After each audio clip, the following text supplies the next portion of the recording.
Oh. I'm gonna miss this place. So hello and welcome to Kathmandu, Nepal, where we are here doing an institutional household project, and it's over. I want to put you down somewhere. Then I can, yeah. So this is it, this is the end. We've completed all of our monitoring and evaluation. If you want to see the household monitoring and evaluation, check out the video that's suggested right now. Instead of me telling the narrative of the last few days kind of through story like we normally do with some cool tunes and some nice images, I'm gonna tell you it as a story from my mouth, I suppose, is the way I'm gonna do it. So the last thing you saw us do was coming back from Sindhukarchuk in the dark. It was kind of scary. We dropped about 2,500 meters in a couple of hours, and it was probably not the safest thing to do, but the right thing to do. Turns out the strikes in Kathmandu weren't that bad, so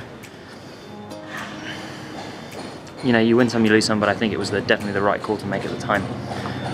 So we come back to Kathmandu, and the next day we go to one of our pilot sites, and this pilot site is a farmer called Rudra, and he cooks for his cows. He's looking to save a bit of money, and we're interested in the design inputs that he has after he's used it for 2 months. So we go to Rudra's.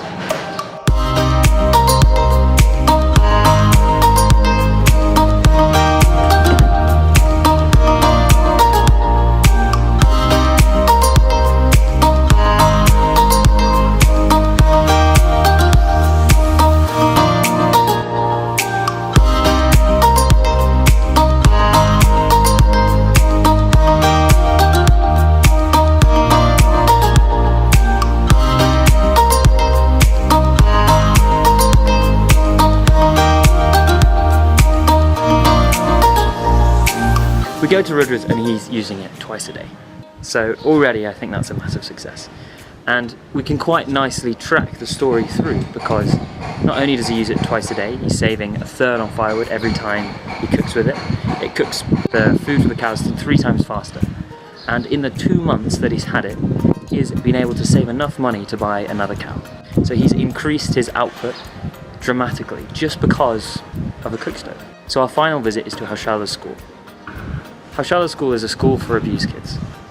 She is incredible. She started it because she saw 14 kids in an orphanage and she just couldn't bear to see them in that state. So she started a school. The school's just built new buildings and they're about to expand to up to 500 kids, which will be nuts. They're currently at 70.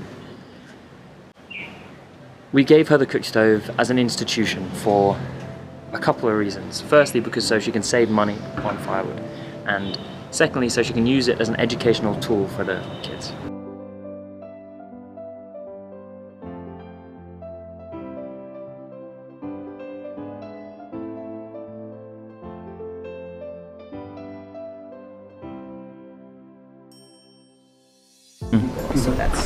So that's the reason why they love this thing, but they also like to have fire on the traditional thing and on top. Both of those things happened. So in our heads we're thinking about where we can take this project, and this commercial model kind of comes to us, and it's a social enterprise model, so everyone benefits on every scale. So we're selling cook stoves for a price that is affordable. We have a champion in each community who gets a cut, and that cut can go towards educating more children, or buying more cows, or going towards helping them financially. The Nepali partner gets a cut. So we've already identified a commercial partner that's hopefully happy to help us once we send our proposal through and we get our funding. We also put it into a microfinance fund, so to microfinance further entrepreneurship projects in those local communities and try and develop the community entrepreneurship approach. And finally, because it's a commercial model, we have a very small royalty, and that enables us and Escapade to function, keep the monitoring, evaluation and governance going in this project, and making it worthwhile for everyone involved. Because that's what we're trying to achieve. We're trying to achieve a model where everyone benefits from our system. So now I've got through the slightly more serious bit, it's time to say thank you.